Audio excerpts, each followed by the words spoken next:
Hello everyone, this is my first video of English literature. आज इस video में हम पढ़ेंगे the Duchess of Malfi written by John Webster. देखो, इस वीडियो में हम डिस्कस करेंगे introduction to the author, overview, summary, characters and themes. The Duchess of Malfi ये लिखी थी जॉन वेबस्टर ने। हम इसे बहुत ही ज्यादा इजी तरीके से पढ़ने वाले हैं। एक एक लाइन पढ़ के उसका एक्सप्लेनेशन हम नहीं करेंगे क्योंकि इससे बहुत ज्यादा कंफ्यूजन होती है, इसलिए हम डायरेक्ट इसकी समरी ही समझेंगे। स्टार्ट करते हैं इंट्रोडक्शन टू द ऑथर से। द डचेस ऑफ माल्फी लिखी थी जॉन वेबस्टर ने। जॉन वेबस्टर बेस्ट नोन थे अपनी ट्रेजेडीज के लिए। ट्रेजेडीज मतलब जो पोयम या जो स्टोरी है उसकी हैप्पी एंडिंग नहीं होती है, उसमें किसी न किसी की डेथ जरूर होती है। तो जॉन वेबस्टर बेस्ट नोन थे अपनी ट्रेजेडीज के लिए और ये एक अर्ली जैकोबियन ड्रामेटिस्ट थे। जैकोबियन का मतलब हम समझ लेते हैं यहाँ पे। जैकोबियन ड्रामेटिस्ट मतलब जैकोबियन एरा से है। जैकोबियन एरा जो जेम्स वन का टाइम पीरियड था। जेम्स को लैटिन में बोला जाता था जैकॉब, उसी से जैकोबियन एरा इसका नाम पड़ा। जो जेम्स वन थे उनका टाइम पीरियड 1603 से 1625 तक था, after the death of Elizabeth first. Elizabeth first की डेथ के बाद जेम्स फर्स्ट का जो टाइम पीरियड था उसे बोला जाता है जैकोबियन एरा, जो कि मेनली 17th सेंचुरी को बोला जाता है। तो जॉन वेबस्टर 17th सेंचुरी के एक ट्रेजेडी राइटर थे। जॉन वेबस्टर के बर्थ की एग्जैक्ट डेट तो हमें नहीं पता चल पाई है, लेकिन एक्सपेक्टेड डेट जो है वो है 1570 से 1624 तक इनका टाइम पीरियड था। मतलब इस टाइम पीरियड में जॉन वेबस्टर ने लिखा था। जॉन वेबस्टर जो थे उन्होंने बहुत ही फेमस राइटर्स के साथ भी वर्क किया था और इन्होंने कई एंटी स्कॉटिश प्ले भी लिखे थे। एंटी स्कॉटिश प्ले मतलब स्कॉटलैंड के अगेंस्ट, उसके जो फेवरेबल नहीं होते थे वैसे प्लेज। जो जॉन वेबस्टर थे उनके two of the most famous plays थे द वाइट डेविल, जिसको लिखा गया था 1612 में, और the Duchess of Malfi. The Duchess of Malfi को जॉन वेबस्टर का मास्टरपीस भी कंसिडर्ड किया गया है 17th सेंचुरी का। उनकी जो ट्रेजेडीज थी वो कंसर्न होती थी डेथ से, मतलब डेथ का जो फियर होता है ना, उनकी ट्रेजेडीज में मेनली इस पे ही फोकस किया गया था। Overview, the Duchess of Malfi का ओवरव्यू देखते हैं। ये डचेस ऑफ माल्फी लिखी गई थी 1612 टू 1613 जैकोबियन एरा में। ये एक जैकोबियन रिवेंज ट्रेजेडी है, ठीक है। मतलब इसमें रिवेंज ट्रेजेडी मतलब जिसमें लोगों की डेथ होती है किसी न किसी एक रिवेंज की वजह से। It was originally published as The Tragedy of Duchess of Malfi. इसका ओरिजिनल पब्लिकेशन जो था उसका नाम था the tragedy of duchess of Malfi, but धीरे धीरे धीरे इसको सिर्फ डचेस ऑफ माल्फी कर दिया गया। ये एक रियल स्टोरी पे बेस्ड है जो कि 1500s के टाइम पे जो वॉर चल रही थी इटली में, डचेस ऑफ अमाल्फी के नाम से वहां पे ये प्ले हुआ था। अमाल्फी एक प्लेस है जहां पे ये जो पूरी स्टोरी अभी हम आगे जाके देखेंगे, ये पूरी स्टोरी वहां पे हैपन हुई थी, रियलिटी में वहां पे हैपन हुई थी। उसी से इंस्पायर होके जॉन वेबस्टर ने ये द डचेस ऑफ माल्फी लिखी है। ये जो रिवेंज ट्रेजेडी है ये पहले थिएटर्स में परफॉर्म होती थी, उसके बाद ये ओरिजिनली पब्लिश हुई थी 1623 में। ये प्ले स्टार्ट होता है जब डचेस जो होती है वो एक बीनीथ हर क्लास, मतलब जो अपनी छोटी क्लास के, जो डचेस होती है वो हायर क्लास की रहती है, और जब वो अपनी छोटी क्लास के एक मैन से शादी कर लेती है वहां से ये स्टोरी शुरू होती है और ये स्टोरी है, ये ट्रेजेडी है उनके दो ब्रदर्स की, उनके दो भाइयों की, जो अपना एक रिवेंज लेना चाहते हैं उनकी इमेज को डिस्ट्रॉय करने के लिए। Characters of duchess of Malfi. Characters, main characters है इसमें डचेस। डचेस जो कि एक गॉर्जियस वुमेन है, एक प्लीजेंट लेडी है, हायर क्लास की लेडी है। ये जो डचेस थी ये बहुत ही कम एज में विडो हो गई थी। एंटोनियो, एंटोनियो जो है वो डचेस के स्ट्यूवर्ड है। स्ट्यूवर्ड मतलब हेड सर्वेंट, जो बाकी सारे सर्वेंट्स को मैनेज करते हैं। कार्डिनल और फर्डिनैंड, ये दोनों डचेस के ब्रदर्स हैं। ये दोनों बहुत ही ज्यादा करप्ट रहते हैं, डिसऑनेस्ट रहते हैं। कार्डिनल जो रहते हैं वो एक चर्च में एक रेप्यूटेड पोजीशन पे रहते हैं, और फर्डिनैंड वो खुद एक ड्यूक थे, कैलिब्रिया नाम की जगह के वो ड्यूक थे। बसोला बहुत ही ज्यादा इंपॉर्टेंट कैरेक्टर है क्योंकि पूरे प्ले में इन्होंने एक विलन का रोल प्ले किया है। ठीक है, बसोला इंपॉर्टेंट कैरेक्टर है, हमें याद रखना है। इनका पूरा नाम है डैनियल डी बसोला, बट इस प्ले में हम इन्हें सिर्फ बसोला बुलाएंगे। बसोला जो है वो मैनेजर है हॉर्सेस के, और स्पाई है। स्पाई मतलब जासूस, जिन्हें कार्डिनल ने अपॉइंट किया है डचेस पे नजर रखने के लिए। डेलियो, डेलियो जो है वो फर्डिनैंड के दोस्त है, और जूलिया, जूलिया कार्डिनल की लवर है। ये हमारे कैरेक्टर्स थे, इंपॉर्टेंट कैरेक्टर्स जो हमें याद रखने हैं। वो है डचेस जिनका मेजर रोल है, बसोला, एंटोनियो, कार्डिनल और फर्डिनैंड, इनका मेजर रोल है इस प्ले में। ये जो पूरा प्ले है ये इनसे ही सराउंडेड है। Let's start the summary. The Duchess of Malfi. जो डचेस थी वो उन्होंने अपनी ये पोजीशन इनहेरिट की थी उनके हस्बैंड से, जो कि थे ड्यूक ऑफ माल्फी। डचेस एक बहुत ही ज्यादा यंग लेडी थी, ब्यूटीफुल लेडी थी, जो कि बहुत ही कम एज में, छोटी एज में विडो हो गई थी। डचेस ने अपनी ये डचेस की पोजीशन इनहेरिट की थी उनके डेड हस्बैंड ड्यूक से। डचेस के दो भाई थे, कार्डिनल और फर्डिनैंड। डचेस का जो स्टीवर्ड था, स्टीवर्ड एंटोनियो। स्टीवर्ड मतलब होता है वो जो सारे अदर सर्वेंट्स को मैनेज करते हैं, जो हेड सर्वेंट जिसे हम कहते हैं। Antonio, Antonio was in love with the duchess, क्योंकि डचेस बहुत ही ज्यादा यंग थी और ब्यूटीफुल थी, तो Antonio fails in love with duchess. Cardinal और फर्डिनैंड जब अपनी डचेस के पास जाते हैं तब वहां जाके वो उन्हें एक बहुत ही लंबी स्पीच देते हैं, उनसे मना करते हैं नॉट टू रीमैरी। मतलब वो डचेस को समझाते हैं कि अब तुम दोबारा शादी मत करना, दोबारा शादी करना अच्छा नहीं माना जाता है, तुम्हारी रिस्पेक्ट पे बात आएगी। कार्डिनल और फर्डिनैंड जो थे वो बहुत ही ज्यादा करप्टेड लोग थे। वो नहीं चाहते थे कि जो डचेस है वो दोबारा शादी करे और उनकी सारी प्रॉपर्टी जो है वो कार्डिनल और फर्डिनैंड के हाथ से निकल जाए।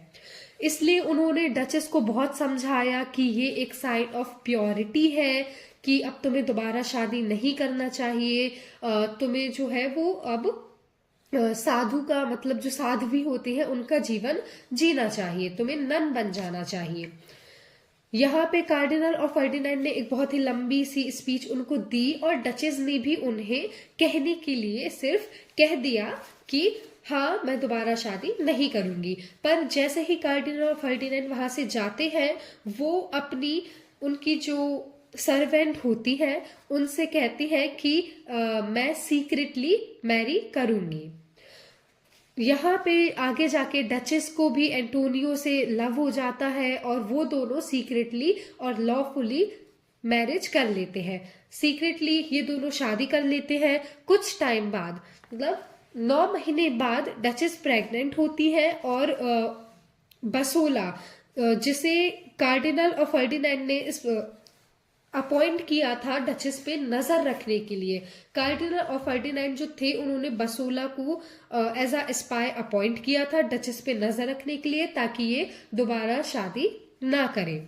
बसोला एज अ हॉर्स मैनेजर वहां पे अपॉइंटेड था, बट वो सीक्रेटली था एक जासूस। बसोला को शक होता है कि शायद डचेस जो है वो प्रेग्नेंट है, तो बसोला डिसाइड करता है कि वो उन्हें एप्रिकॉट खिलाएगा। एप्रिकॉट एक ऐसा फ्रूट माना जाता है जिसकी वजह से लेबर इंड्यूस हो जाता है, मतलब अगर कोई लेडी प्रेग्नेंट होती है तो उन्हें लेबर पेन स्टार्ट हो जाता है। बसोला ने डचेस को एप्रिकॉट खिला दिया और अब डचेस को जो था उन्हें लेबर इंड्यूस हो जाता है। वो बहुत ही ज्यादा पेन में थी, जिसकी वजह से जो पूरा पैलेस होता है वो मतलब हिल जाता है कि डचेस को क्या हुआ है। अब यहाँ पे डचेस और एंटोनियो जो होते हैं वो इस बात को कवर करने के लिए, छुपाने के लिए, एंटोनियो बसोला से पूछता है कि क्या तुमने इस एप्रिकॉट में पॉइजन मिलाया था, क्या तुमने डचेस के खाने में पॉइजन मिला दिया था। डचेस जो है वो इतना दर्द में इसलिए है क्योंकि वो बीमार पड़ गई है, उनकी तबीयत ठीक नहीं है इसलिए। तो कहीं ना कहीं बसोला इस बात से कन्विंस हो जाता है, पर एंटोनियो जो होते हैं उनके हाथ से गलती से एक पेपर गिर जाता है जो कि एक न्यू बॉर्न बेबी का हॉरोस्कोप होता है। बसोला वो पेपर देख लेता है और उसे फिर कंफर्म हो जाता है कि डचेस जो है वो प्रेग्नेंट है। ऐसा चलता है 2-3 साल बाद, 2-3 साल बाद डचेस के 2 और बेबीज होते हैं। जैसे ही बसोला कार्डिनल और फर्डिनेंड को बताता है डचेस के बारे में कि डचेस के जो है बेबीज हैं और उन्होंने दोबारा शादी कर दी है, फर्डिनेंड यहाँ पे बहुत ही ज्यादा गुस्से में आ जाते हैं और वो रोम से माल्फी आ जाते हैं और वो ट्राई करते हैं कि डचेस से बात करें। वो बेड चैम्बर में जाके डचेस से बात करते हैं। डचेस उन्हें बताती है कि नहीं, ऐसा नहीं है, मैंने लॉफुली मैरी किया हुआ है। लेकिन इस बात से फर्डिनेंड को कोई फर्क नहीं पड़ता है, वो बहुत ही ज्यादा गुस्से में होते हैं और वहां से चले जाते हैं। अब डचेस को अपने फैमिली की बहुत चिंता हो रही थी, तो डचेस को डर लग रहा था कि कहीं उनकी फैमिली को कुछ हो ना जाए, इसलिए डचेस और एंटोनियो जो है वो अब भागने का प्लान बनाते हैं। फ्ली, फ्ली मतलब होता है भागना, तो डचेस और Antonio try to flee from there. Duchess जो होती है वो पैलेस में सबको बुलाती है और वो एंटोनियो को ये कह के निकालती है कि जो एंटोनियो है वो उनकी पोजीशन हड़पना चाहता है, उन्हें नुकसान पहुंचाना चाहता है। ये कह के वो एंटोनियो को वहां से भगाना चाहती थी, लेकिन बसोला जो होता है वो जाके उनसे बात करता है और कहता है नहीं, ऐसा नहीं है एंटोनियो, ऐसा नहीं है। तब वो बसोला को बता देती है कि ये सिर्फ उनका एक भागने का प्लान है और एंटोनियो ही उसका हस्बैंड है। अब बसोला को यहाँ पे पता चल जाता है कि जो एंटोनियो है वही डचेस का हस्बैंड है। जब ये बात कार्डिनल और फर्डिनेंड को पता चलती है तब वो दोनों बहुत ही गुस्से में आ जाते हैं, क्योंकि वो नहीं चाहते थे कि डचेस दोबारा शादी करे और उनके हाथ से सारी प्रॉपर्टी चली जाए, और उन्हें अपनी रेप्यूटेशन का भी डर था कि जब सबको पता चलेगा कि जो डचेस हैं उन्होंने एक सर्वेंट से, अपने से छोटी क्लास के सर्वेंट से शादी की है, तो उनकी रेप्यूटेशन पे बहुत ही ज्यादा फर्क पड़ेगा। इसलिए कार्डिनल और फर्डिनेंड जो थे उन्होंने बसोला को ऑर्डर दिया कि उन दोनों को पूरे इटली में कहीं भी ढूंढो, उन्हें भागने नहीं देना है। बसोला उनका ऑर्डर मान के उन लोगों को ढूंढता है। यहाँ पर फर्डिनेंड जो होते हैं वो एंटोनियो को एक संदेश भिजवाते हैं कि अब तुम यहाँ पे आओ, हम बैठ के बात करके रिकंसिलेशन करेंगे। पर एंटोनियो समझ जाता है कि ये सिर्फ एक ट्रैप है, ये एक जाल है उसे फंसाने के लिए। वो इस जाल में नहीं फंसता है और वो अपने बड़े बेटे के साथ उसको लेके मिलान भाग जाता है। डचेस और उनके 2 बच्चे बसोला की गिरफ्त में आ जाते हैं। बसोला उन्हें कैप्चर कर लेता है और उन्हें ले जाता है। कार्डिनल और फर्डिनैंड जो होते हैं उन्होंने डचेस को उसके ही पैलेस में माल्फी में बंद किया था। वहां पे बिल्कुल लाइट नहीं थी, उन्होंने एक डार्क प्लेस में डचेस को रख दिया था, डार्क प्लेस में डचेस को डाल दिया था। एक दिन फर्डिनैंड वहां पे जाते हैं और वहां पे वो किसी आदमी का हाथ अंधेरे में डचेस के हाथ में दे देते हैं और उन्हें विश्वास दिलाते हैं कि ये जो है एंटोनियो का हाथ है। वो उन्हें विश्वास दिलाते हैं कि एंटोनियो का हाथ है और एंटोनियो जो है मर चुका है। अब यहाँ पे डचेस जो थी वो बहुत ही ज्यादा टूट जाती है, डचेस जो थी वो बहुत ही ज्यादा परेशान हो जाती है, वो ट्राई करती है सुसाइड करने का। फर्डिनैंड इतने से भी नहीं मानते हैं, वो चाहते हैं कि वो डचेस को टॉर्चर करें, इसलिए उन्होंने एंटोनियो के साथ साथ डचेस को ये भी बताया था कि उनके दोनों बच्चों को भी मार दिया गया है, जबकि ऐसा कुछ नहीं था। डचेस ये सब नहीं सह पाती है कि एंटोनियो की डेथ हो गई है और वो सुसाइड कर लेती है। बसोला यहाँ पे उसमें एक चेंज हम देख सकते हैं कि बसोला को बहुत ही ज्यादा रिग्रेट होता है कि डचेस के साथ इतना गलत हो रहा है, उन्हें टॉर्चर किया जा रहा है। बसोला इस चीज का अपोज करना चाहता है, लेकिन क्योंकि फर्डिनैंड का सर्वेंट था बसोला और फर्डिनैंड उनके ड्यूक थे, तो वो उन्हें मना नहीं कर सकता था। पर जब डचेस की डेथ हो जाती है, जब डचेस सुसाइड कर लेती है, तब बसोला को अपने डिसीजन पे बहुत ही ज्यादा रिग्रेट होता है, वो बहुत ही ज्यादा गिल्टी फील करते हैं। तब वो डिसाइड करते हैं कि वो अब एंटोनियो को बचाएंगे, वो एंटोनियो की डेथ नहीं होने देंगे। जैसे ही डचेस सुसाइड करती है, ये देख के फर्डिनैंड जो होते हैं उन्हें बहुत ही ज्यादा रिग्रेट होने लगता है, वो बहुत ही ज्यादा गिल्ट में आ जाते हैं। डचेस की अपनी सिस्टर की डेड बॉडी देख के फर्डिनैंड जो होते हैं वो बहुत ही ज्यादा गिल्टी फील करते हैं और वो फर्डिनैंड पागल हो जाते हैं, मतलब मैड हो जाते हैं। वो अपने आप को एज अ वेयरवुल्फ देखने लगते हैं। वेयरवुल्फ मतलब होता है, जो वेयरवुल्फ होते हैं ना, वो किसी अपने की ही जान लेते हैं। ठीक है, तो सोसाइटी के प्रेशर की वजह से और अपनी बहन की डेड बॉडी देख के फर्डिनैंड जो होते हैं वो पागल हो जाते हैं और खुद को एक वेयरवुल्फ समझने लगते हैं। अब बसोला भी बहुत ही ज्यादा गिल्टी फील करता है कि उनकी वजह से किसी की जान चली गई है, तो बसोला भी बहुत ही ज्यादा गिल्टी फील कर रहे होते हैं। पर जब जैसे ही वो देखते हैं तो डचेस में थोड़ी सी जान बाकी थी, वो भी सिर्फ तब तक जब तक बसोला ने उन्हें ये बताया कि एंटोनियो की डेथ नहीं हुई है, एंटोनियो और उनका बच्चा जिंदा है। बस ये सुनने के बाद डचेस की डेथ हो जाती है। डचेस की डेथ के बाद एंटोनियो को नहीं पता थी, एंटोनियो मिलान में थे और उन्हें डचेस की डेथ के बाद नहीं पता थी। लेकिन अब एंटोनियो डिसाइड करता है कि वो जाके कार्डिनल से बात करेगा ताकि ये सारी चीजें सॉर्ट हो सके। लेकिन कार्डिनल जो होते हैं वो बसोला को इंस्ट्रक्ट करते हैं, उन्हें ऑर्डर देते हैं कि अब तुम एंटोनियो को मारोगे, एंटोनियो को किल करोगे। बसोला यहाँ पे बहुत ही ज्यादा गिल्टी फील कर रहा था और वो इस फेवर में बिल्कुल नहीं था, कि वो चाहता था कि अब वो एंटोनियो की जान बचाए। इसलिए जो कार्डिनल की लवर थी जूलिया, वो उसे बसोला पसंद आ जाता है, उन्हें बसोला पसंद आ जाता है और she falls in love with बसोला।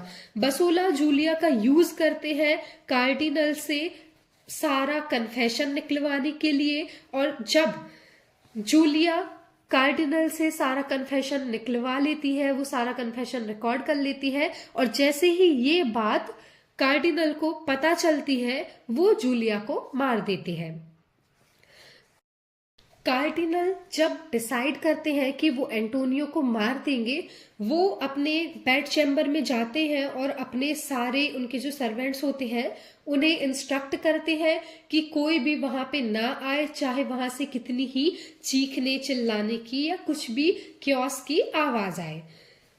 Cardinal अपने बेड चैम्बर में जाते हैं, वहां पे एंटोनियो को मारने की पूरी प्लानिंग करते हैं, और जैसे ही वो एंटोनियो को मारने जाते हैं वहां पे अंधेरे में बसोला गलती से एंटोनियो को स्टैब कर देता है, वो गलती से कार्डिनल समझ के एंटोनियो को मार देते हैं और वो बसोला एंटोनियो को बताता है कि डचेस और उनके दोनों बच्चों की डेथ हो चुकी है। ये सुनने के बाद एंटोनियो की डेथ हो जाती है।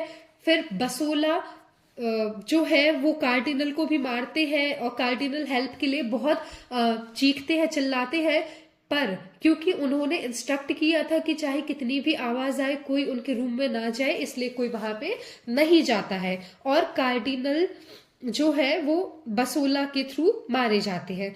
अब यहाँ पे फर्डिनेंड की एंट्री हो जाती है, क्योंकि फर्डिनेंड पागल हो चुके थे, मैड हो चुके थे, तो वो अपने भाई को, कार्डिनल को एज अ डेविल समझ के वो कार्डिनल और बसोला उन दोनों को मार देते हैं। अब यहाँ पे जो थे उन सब की डेथ हो चुकी है और ये स्टोरी में अब एंट्री हुई एंटोनियो और डचेस के बड़े बेटे की, जो एंटोनियो के साथ मिलान में थे। फर्डिनेंड के फ्रेंड एंटोनियो के बेटे को लेके आते हैं और उनकी हेल्प करते हैं, उनकी जो पोजीशन थी, डचेस की जो पोजीशन थी, वो इनहेरिट करने में।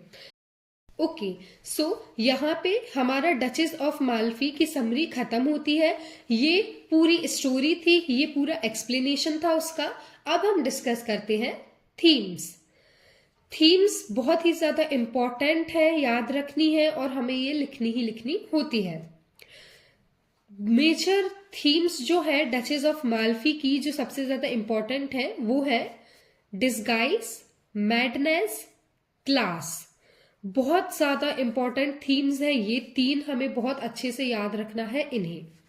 डिस्गाइज, डिस्गाइज से मतलब हम समझ सकते हैं भेष बदलना, ठीक है। डिस्गाइज मतलब होता है एक मास्क पहनना। तो डिस्गाइज का फर्स्ट एग्जांपल हम देख सकते हैं बसोला। बसोला कहने के लिए ही सिर्फ हॉर्स मैनेजर था, लेकिन वो एक स्पाई था, वो एक जासूस था जिसे कार्डिनल और फर्डिनेंड ने अपॉइंट किया था डचेस पे नजर रखने के लिए। इसका सेकंड एग्जाम्पल है और मोस्ट इंपॉर्टेंट एग्जाम्पल है कार्डिनल। कार्डिनल का एग्जाम्पल हम ऐसे समझ सकते हैं जैसे बाहर से कुछ और ट्रू इंटेंशंस एक पर्सन के कुछ और। कार्डिनल जो थे वो चर्च के एक बहुत ही ज्यादा रेप्यूटेटेड पोस्ट पे थे, रेप्यूटेटेड पर्सन थे, लेकिन इतनी रेप्यूटेटेड पोस्ट पे होने के बाद भी कार्डिनल ने अपनी बहन की सुसाइड की वजह बने वो, और इतने ज्यादा करप्ट थे वो कि अपनी बहन की प्रॉपर्टी के लिए वो चाहते थे कि वो दोबारा शादी ना करे। कार्डिनल के अफेयर्स भी चलते थे बाहर, और कार्डिनल की मिस्ट्रेस या फिर उनकी जो लवर थी जूलिया, उनके साथ भी उनके रिलेशंस थे। तो ये भी एक तरीके का डिस्गाइज ही है कि बाहर से कार्डिनल कुछ और थे, चर्च के एक रेप्यूटेटेड पर्सन थे, पर उनके ट्रू फेस, उनके ट्रू इंटेंशंस कुछ और थे। सेकेंड इंपॉर्टेंट थीम है क्लास। देखो 17th सेंचुरी में ना क्लास बहुत ही ज्यादा मैटर करती थी।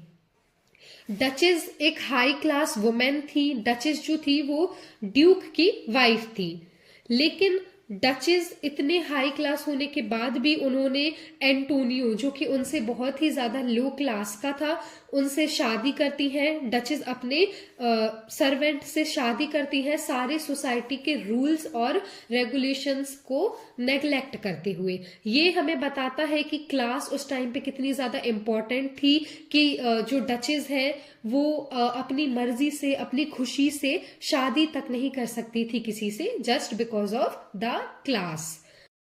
थर्ड और मेजर इंपॉर्टेंट थीम है madness. Madness is the most and most important theme of the Duchess of Malfi.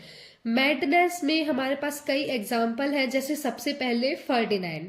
Ferdinand को इतना ज्यादा गिल्ट होता है जब वो अपनी बहन की, अपनी सिस्टर की डेड बॉडी देखते हैं, तो वो इतना ज्यादा गिल्ट होता है उन्हें कि वो उस गिल्ट में पागल हो जाते हैं। वो उस गिल्ट में अपने आप को वेयरवुल्फ समझने लगते हैं। उनके ऊपर इतना ज्यादा प्रेशर होता है सोसाइटी का, और उनका खुद का अंदर का गिल्ट इतना होता है कि वो इस चीज को बर्दाश्त नहीं कर पाते हैं और वो पागल हो जाते हैं। सेकंड एग्जाम्पल है इसका बसोला। बसोला भी कहीं ना कहीं उनके अंदर एक इंटरनल कॉन्फ्लिक्ट चल रही थी कि मैंने ये सही नहीं किया, मेरी वजह से किसी की जान चली गई। तो जो उनके दिमाग पे जो प्रेशर था, जो इंटरनल कॉन्फ्लिक्ट उनके अंदर चल रही थी, वो कहीं ना कहीं उन्हें पागल कर रही थी एक तरीके से। मतलब उनके इंटरनल कॉन्फ्लिक्ट्स उन पे बहुत ज्यादा भारी पड़ रहे थे। ये भी हम मैडनेस के अंदर ही लिखेंगे और ये बहुत इंपॉर्टेंट है। थर्ड एग्जाम्पल है इसमें डचेस खुद। डचेस के ऊपर भी इतना प्रेशर था, उनको इतना ज्यादा टॉर्चर किया गया था और इवन उन्हें अंधेरे में किसी का हाथ देके बताया गया कि उनका हस्बैंड एंटोनियो है, जिसकी वजह से उन्होंने सुसाइड कर लिया। तो ये जो सारा प्रेशर था, इसकी वजह से उन्होंने सुसाइड किया। कहीं ना कहीं ये भी मैडनेस का ही एक कारण था। ये मेजर इंपॉर्टेंट थीम्स थी। इसके बाद कुछ और थीम्स हैं इसमें, जैसे कि politics and corruption. Politics and corruption में हम देख सकते हैं कि जो कार्डिनल थे वो कितने ज्यादा करप्टेड इंसान थे। भले ही वो कितनी ही रेप्यूटेटेड पोस्ट पे थे, पर वो बहुत ही ज्यादा करप्टेड थे। पॉलिटिक्स, जैसे फर्डिनेंड है, वो खुद एक जगह के ड्यूक थे, लेकिन फिर भी उन्होंने अपनी सिस्टर की प्रॉपर्टी के लिए और उनकी रेप्यूटेशन बनी रहे इसके लिए उन्होंने अपनी सिस्टर को रीमैरी करने से मना किया। और जब उन्होंने रीमैरी किया तो उन्हें बहुत ज्यादा टॉर्चर किया। फिर लव एंड मेल अथॉरिटी, ये भी एक थीम है याद रखने जैसी, लव एंड मेल अथॉरिटी, जहां पे डचेस और एंटोनियो थे जो एक दूसरे से प्यार करते थे, ठीक है। और इसमें कार्डिनल और जूलिया भी आ जाएगा। कार्डिनल और जूलिया भी एक दूसरे से प्यार करते थे। तो द थीम लव में इनके एग्जाम्पल्स हम लिख सकते हैं। गिल्ट, डेथ एंड सफरिंग, ये भी एक बहुत ज्यादा इंपॉर्टेंट थीम है, गिल्ट, डेथ एंड सफरिंग। क्योंकि यहाँ पे जब जैसे ही देखो डेथ होती है यहाँ पे डचेस की, एंटोनियो की, कार्डिनल की, उनके बच्चों की, डचेस और एंटोनियो के बच्चों की डेथ होती है। गिल्ट, बसोला और जो फर्डिनेंड थे उनको अपनी गलती का इतना पछतावा था, इतना रिग्रेट था, उन लोगों को इतना गिल्ट था कि उनकी वजह से किसी की जान चली गई कि जो फर्डिनेंड थे वो पागल हो गए। और जो बसोला था उनके भी इंटरनल कॉन्फ्लिक्ट्स बहुत ज्यादा होते थे, जिसकी वजह से उन्होंने डिसाइड किया कि वो एंटोनियो को बचाएंगे, वो अपना गिल्ट कम करेंगे, एंटोनियो को बचाएंगे और कार्डिनल को मारेंगे। सफरिंग भी यहाँ पे हम बहुत ज्यादा देख सकते हैं कि जो डचेस थी उन्होंने स्टार्टिंग से लेके जब से उन्होंने रीमैरी किया था तब से ही उन्हें बहुत ज्यादा सफर करना पड़ा था, क्योंकि जो बसोला था वो एक स्पाई था और वो कार्डिनल और फर्डिनेंड ने उसको नजर रखने के लिए रखा हुआ था, जासूसी के लिए रखा हुआ था। तो जो जब उन्होंने बताया कि डचेस की रीमैरी हो चुकी है, तब से ही वहां से उनकी सफरिंग स्टार्ट हो जाती है और फिर लास्ट में वो सफरिंग उनकी डेथ से ही खत्म होती है। ये था द डचेस ऑफ माल्फी का full explanation with themes, introduction to the author and overview. I hope you like this video. Like, share and subscribe my channel.